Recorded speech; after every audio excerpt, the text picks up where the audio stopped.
Assalamualaikum warahmatullahi wabarakatuh.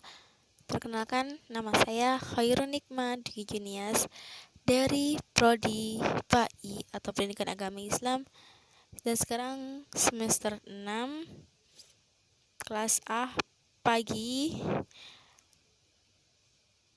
Dosen mata kuliah Pak Kholili atau M. Syarif MPDI. Saya akan menjawab UTS Pemikiran Modern dalam Islam. Sebelum menjawab, saya akan baca soalnya terlebih dahulu. Mayoritas para nabi dan rasul yang diutus oleh Allah berasal dari kalangan ekonomi lemah.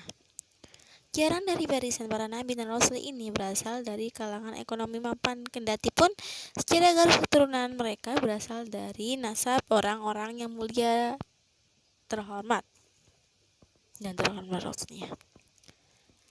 Yang pertama, jelaskan pemikiran Anda, apa hikmah di balik ketentuan Allah tersebut. Hikmah yang saya tangkap dari sini, kenapa para utusan rasul atau nabi mereka dari kalangan ekonomi yang lemah atau yang rendah. Karena jika dilihat sendiri dari kisah Nabi Muhammad juga, beliau dari rumahnya tidak ada berlian, atau maksudnya gak terlalu mewah, dan beliau menjunjung tinggi kerendahan. Dari sifat kerendahannya beliau juga, alhasil dari kepemimpinan yang dipimpin oleh seseorang dari ekonomi lemah membuat pikiran lebih tinggi. Karena kendati kita tidak tahu bahwa seseorang yang mempunyai ekonomi yang tinggi atau punya ekonomi yang sangat tinggi, maka dia memiliki wawasan luas. Kenapa walaupun dipilih menjadi rasul atau nabi, mereka dari kalangan yang rendah atau yang lemah, atau bilang ekonominya tidak sekaya Nabi Sulaiman. Karena mereka sudah ditakdirkan untuk menjadi rasul dan nabi, serta dari kehidupan yang sederhana itu banyak rakyat yang menyukai mereka. Bahkan kepemimpinan mereka sendiri juga bisa disebut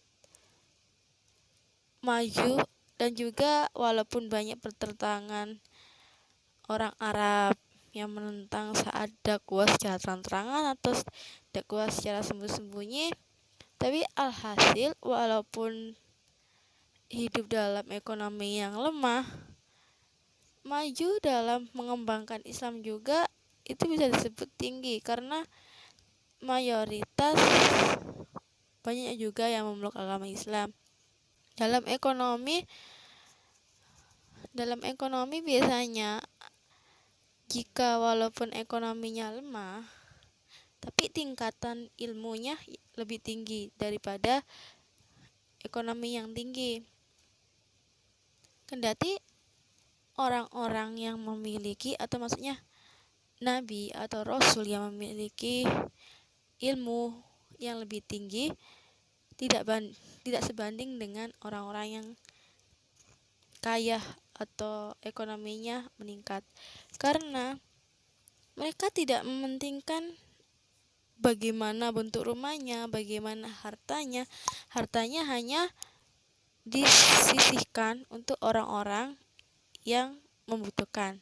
Misalnya, memang kebanyakan para nabi terdahulu, walaupun jika memiliki ekonomi yang tinggi, pastinya dia tidak akan menyimpannya secara sendiri.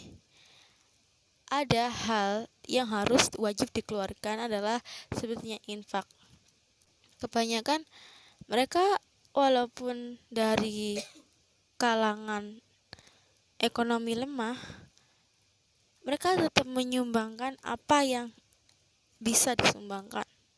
Dari karakter itu adalah membentuk karakter yang lebih bagus serta rendah hati. Bahkan pemimpin yang rendah hati biasanya pemimpin banyak cobaannya, seperti halnya jika kita dilihat dari zaman sekarang. Saya nggak mau dukung siapa ya, tapi dari zaman sekarang seperti halnya pemerintahan yang kita dipimpin oleh Bapak Joko Widodo, beliau pertama bukan dari anak pejabat, beliau juga dari kalangan yang biasa-biasa saja seperti kita. Beliau bisa memimpin. Kadang pimpinan beliau juga ada yang masih fitnah, kebanyakan yang tidak suka masih fitnah. Karena apa? Pilihlah pemimpin yang sulit didapatkan, bahkan difitnah sana sini dia diam. Sebetulnya tentang kerendahan hati walaupun dia memiliki ekonomi lemah, kerendahan hatinya masih tinggi. Dan saya akan menjelaskan soal yang kedua. Sebentar ya, masih loading. Nah, ini. Apa efeknya bagi pembentukan karakter para nabi dan rasul tersebut? Notabene berasal dari kalangan tak berada ini. Notabene-nya efeknya sih membentuk karakter pastinya. Jika mereka emang dari kalangan ini sebentar. Dari kalangan tak berada ini, tak berada. Pertamanya efeknya itu bisa membenahi diri dari bawah, nggak langsung menunjang ke atas. Jika semuanya butuh proses. Jadi jika memang notabene dia dari kalangan tak berada, maka sifat rendah hatinya lebih tinggi. Efek sifat rendah hati, karakter yang dimiliki oleh dia juga lebih tinggi daripada karakter orang yang memiliki kemewahan. Jika dilihat memang kemewahan mereka mewah, tapi belum tentu mereka memiliki kerendahan hati. Efeknya adalah kerendahan hati, karakteristiknya yang berbeda dan ada ciri khasnya sendiri. Mempunyai jiwa yang tinggi, mempunyai jiwa pemimpin yang tinggi dari kalangan ekonomi yang lemah.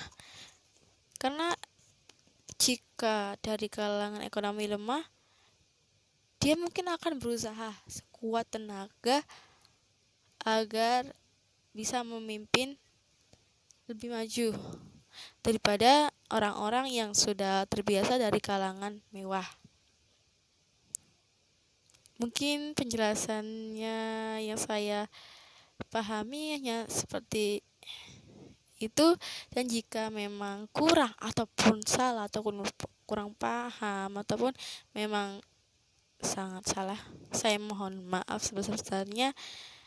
Wabillahi taufiq wal hidayah. Wassalamualaikum warahmatullahi wabarakatuh.